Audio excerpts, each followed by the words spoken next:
Ya, masih bersama kami di Prime Show dan juga masih bersama Kombes Pol Yusri Yunus, Kabid Humas Polda Metro Jaya, dan telah bergabung yaitu peneliti hukum pidana Miko Ginting. Selamat malam, Bung Miko. Selamat malam, apa Salam kabar? sehat selalu ya, Bung Miko. Oke, Bung Miko, bagaimana Bung Miko melihat kasus video viral ini?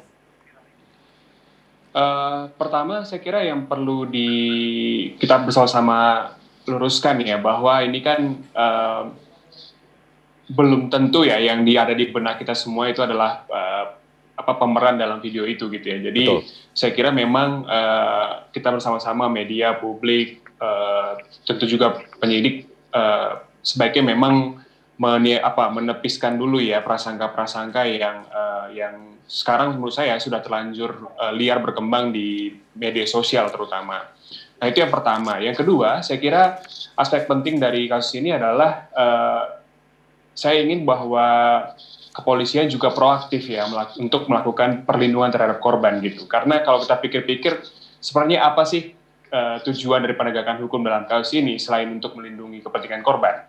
Ya, kepentingan korban itu tentu saja siapapun yang terlibat dalam video Video. ini gitu.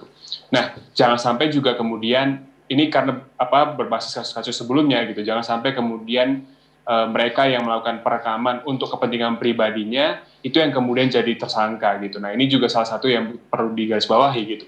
Karena kalau kita bersandar pada undang-undang pornografi misalnya ya di penjelasan pasal 4 itu disebutkan bahwa seseorang yang membuat konten-konten pornografi untuk kepentingan diri sendiri itu sebenarnya tidak dipidana gitu. Jadi seharusnya memang momen ini ditujukan untuk mengarahkan penegakan hukum kepada orang-orang yang dengan sengaja menyebarkan untuk pertama kalinya ya dengan tujuan eksploitasi seksual. Itu ya yang pertama. Yang kedua, saya kira juga untuk penegakan hukum harus diarahkan selain untuk orang-orang yang dengan sengaja menyebarkan video itu untuk tujuan eksploitasi seksual, saya kira juga perlu diarahkan untuk kemungkinan misalnya ya revenge porn ya atau pembalasan dendam berbasis pornografi. Nah, itu juga penting. Jadi ini saya kira kasus yang seharusnya jadi momentum untuk kita bersama-sama, terutama penyidik kepolisian, untuk menetapkan standar kira-kira kalau ada kasus yang serupa itu bagaimana cara penanganannya. Dan cara penanganan yang paling penting saat ini saya kira adalah berbasis kerentanan pada korban gitu. Nah, itu yang paling penting saya kira. Nah, dengan apa yang sudah berjalan sejauh ini, bagaimana Bung Miko menilai pemeriksaan yang dilakukan oleh aparat mengenai kasus ini? Kalau konten penyidikan tentu penyidik yang lebih tahu gitu ya. Tapi saya melihat memang perlu langkah-langkah proaktif dari penyidik gitu untuk melindungi korban ini gitu. Karena kalau kita lihat ya dalam kasus ini sebenarnya kan yang paling rentan itu adalah pemeran perempuan gitu. Betul. Ya. Karena kita juga tahu bahwa dalam masyarakat yang patriarki seperti ini perempuan akan menjadi korban gitu ya, dan korban menjadi dan dia menempati posisi korban itu dalam konteks yang berlipat ganda gitu.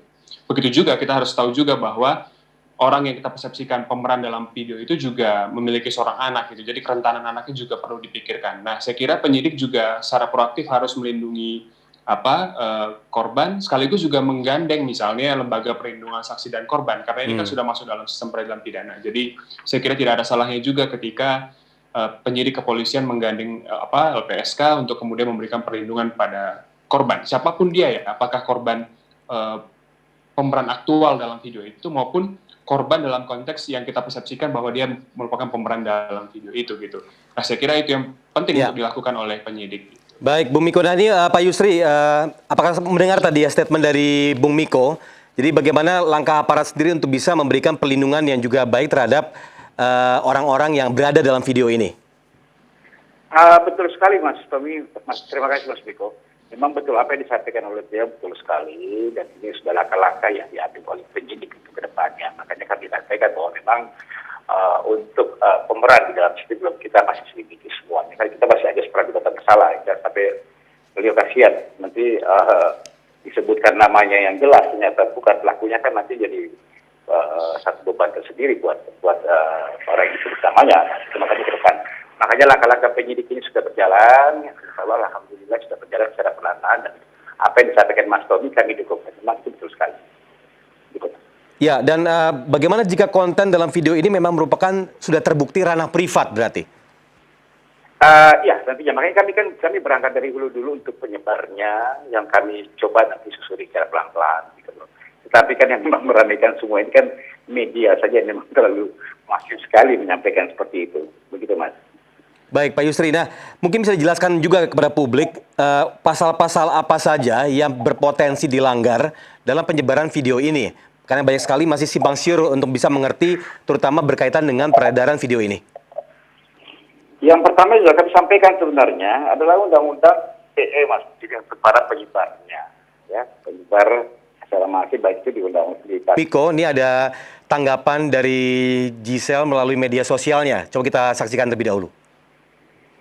Udah pernah juga gitu kan, jadi udah kita hadapin aja. Nah kemarin juga masih diproses, jadi ya akan berjalan berbarengan aja lah gitu. Ya, sebenarnya sedih sih, sedih. Berkali-kali lagi kan gitu, cuman kemudian kalau anak-anak gimana gitu kalau ngelihat kayaknya langganan banget. Iya cuman ya udahlah gitu, nggak apa-apa, yang penting kan aku yang tahu, maksudnya kehidupannya kan kita yang jalani.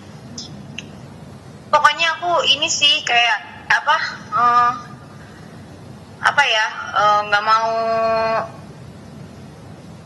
mau bikin runyam semuanya. Kalau kayak gitu yang mukanya kayak aku juga banyak kan gitu, jadi ya nggak mau yang itulah, udah pernah lah, udah lewat itu. Ya baik, saya coba mau tanyakan ke Bu Miko melihat dari komentar dari Giselle sendiri ya melalui media sosialnya. Sebenarnya apa yang harus dilakukan oleh orang-orang yang menjadi korban, terutama dalam hal seperti ini? Iya, untuk itu sebenarnya harus dibedakan ya. Ini bagian berikutnya dari penyidik sebenarnya untuk membedakan mana yang merupakan pembuat dalam arti merekam untuk kepentingan dirinya sendiri gitu. Dan saya kira menurut undang-undang berbagai undang-undang kerentanan korban itu ya, apakah dia tadi seorang perempuan dalam masyarakat yang patriarki, memiliki anak. Nah itu saya kira memang penting sekali untuk negara juga mempertunjukkan bahwa ini adalah langkah yang harusnya jadi standar dalam kasus-kasus demikian gitu. Ya berarti urutan dalam hal penyelidikan ini memang harus dimulai dari penyebarannya. Jadi kalau kita melihat dari sisi melacak, tadi kan Pak Yusri juga sempat menjelaskan bahwa semua melibatkan orang-orang yang terkait dan juga ahli-ahli termasuk tim cyber untuk melacak akun yang menyebarkan. Nah ini ada satu tayangan yang kami ingin tampilkan, yaitu akun yang pertama kali mengunggah dan juga memviralkan dapat dilakukan dengan menggunakan aplikasi pelacakannya. Nah seperti apa? Kita lihat tayangan berikut ini. Oke, dan saya akan mengajak pemirsa juga untuk mengetahui bagaimana menelusuri penyebar dari konten bermuatan video asusila. Ada tadi diduga Giselle Anastasia, Jessica Iskandar, dan juga Anya Geraldine. Boleh ditunjukkan kepada kami, Mas, bagaimana cara untuk mengetahui penyebaran itu hoax atau tidak juga? Ya, kalau saya udah bilang kemarin di media sosial, yang pertama kedua saya nggak ikut-ikutan gitu ya. Tapi sampai 3 kali. Nah, kemudian yang saya kemarin coba lihat tuh yang Anya. Oke, ini dari kita ambil contohnya dari Twitter ya. Karena ramenya kan di Twitter di Anya. Sering trending. Mungkin apa indikator sebuah konten itu bisa trending Pak di itu suka Twitter muncul di sebelah kanan. Nah, itu kadang nama Anya. Orang jadi penasaran, kenapa jadi muncul ada Anya? Karena paling banyak diketik ya. Banyak diketik, dan itu nggak perlu pakai hashtag. Ketika di teksnya itu ada mengandung kata, ada huruf besarnya, berarti itu seperti nama kan jadinya ya. Dan itu banyak sekali orang menulis dengan teks yang berbeda-beda, yang dianggap itu mulai trending. Nah kalau itu yang terjadi, biasanya yang saya lakukan, saya masukin dulu kata kunci, misalnya, oh lagi rame Anya ya. Terus saya masukin ke sistem ini ya. Masukin ini kata kuncinya Anya. Kemudian saya simpan, saya dapat datanya. Nih, saya ambil data selama seminggu terakhir. Nah, ini ketahuan. Ini kecil. Nah, ini ramenya kan pas memang tanggal 9 rasanya itu. Tapi saya cek, ini grafik bisa saya klik ini gitu. Tanggal 8 ada nggak kira-kira? Nah, Giselle belum beres. Ada lagi katanya Jessica, ada lagi katanya Anya. Jadi ini ditampilkan sudah mulai muncul semua orang yang mengetik kata Anya ya? Ya. Nah ini benar, ini relevan. Jadi pada tanggal 8 itu sudah ada yang membahas. Nah jadi yang saya lakukan, kita bisa tinggal cek fokus ke tanggal 8. Tadi kan 1 minggu. Kita fokus di tanggal 8, ketahuan jam per jamnya. Nah ini tinggal cek nih, setiap jam, misalnya kita cek di tinggi di sini.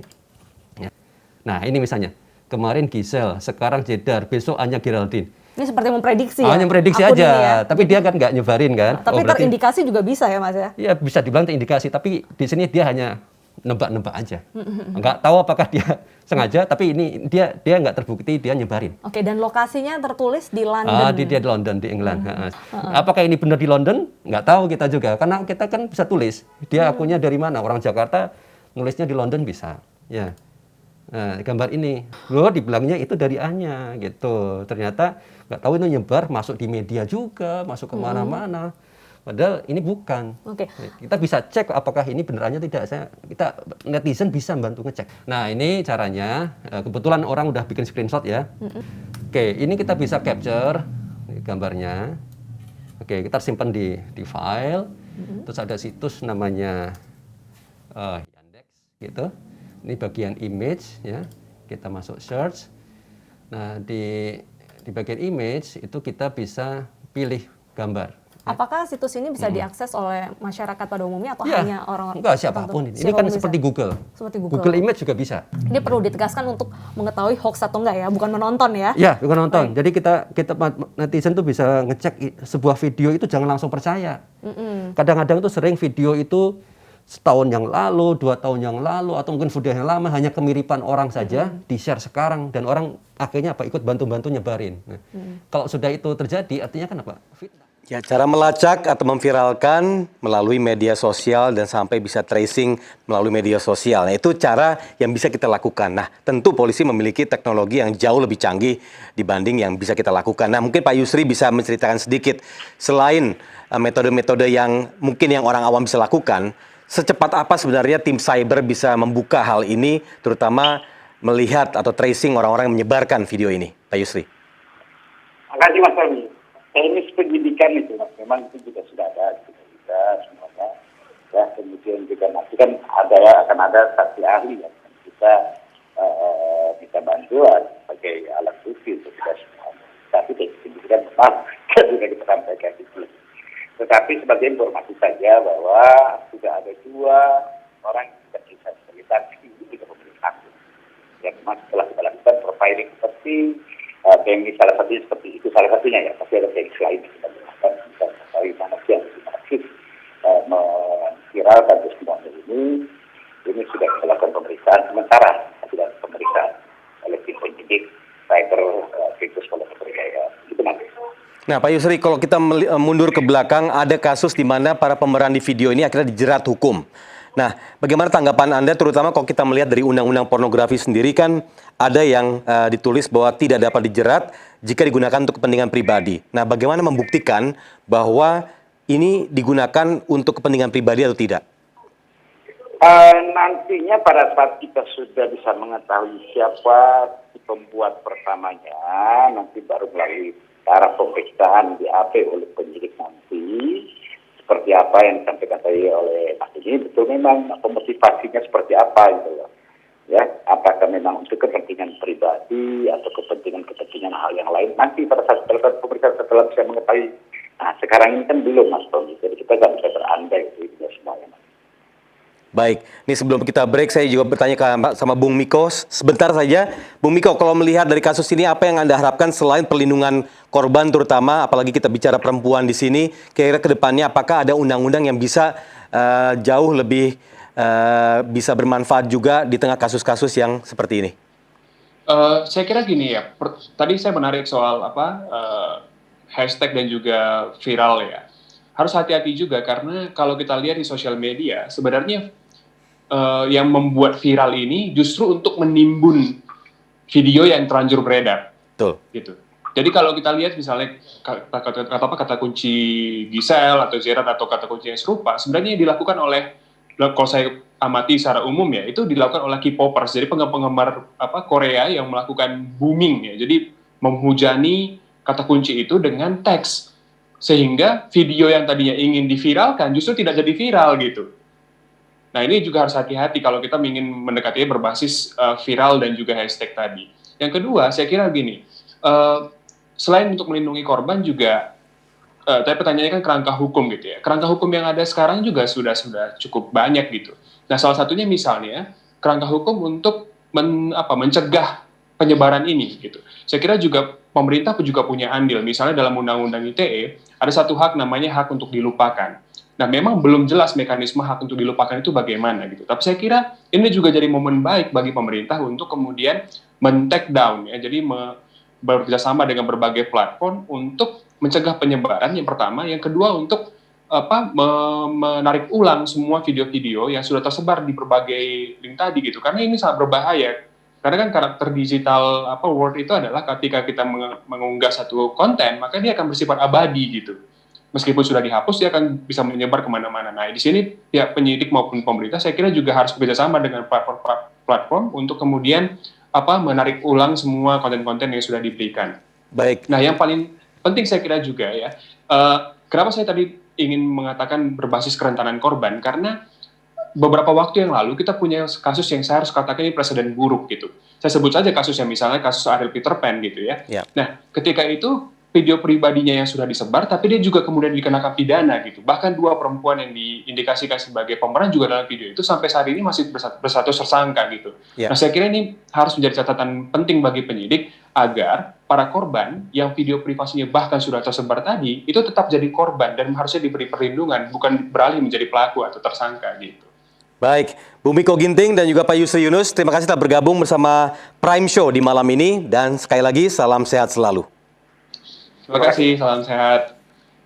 Baik, terima kasih, dan kita waktunya jeda pariwara. Setelah ini kami akan kembali dengan perbincangan berikutnya, terutama membahas soal video ini sendiri bersama Roy Suryo. Sesaat lagi tetaplah di Prime Show.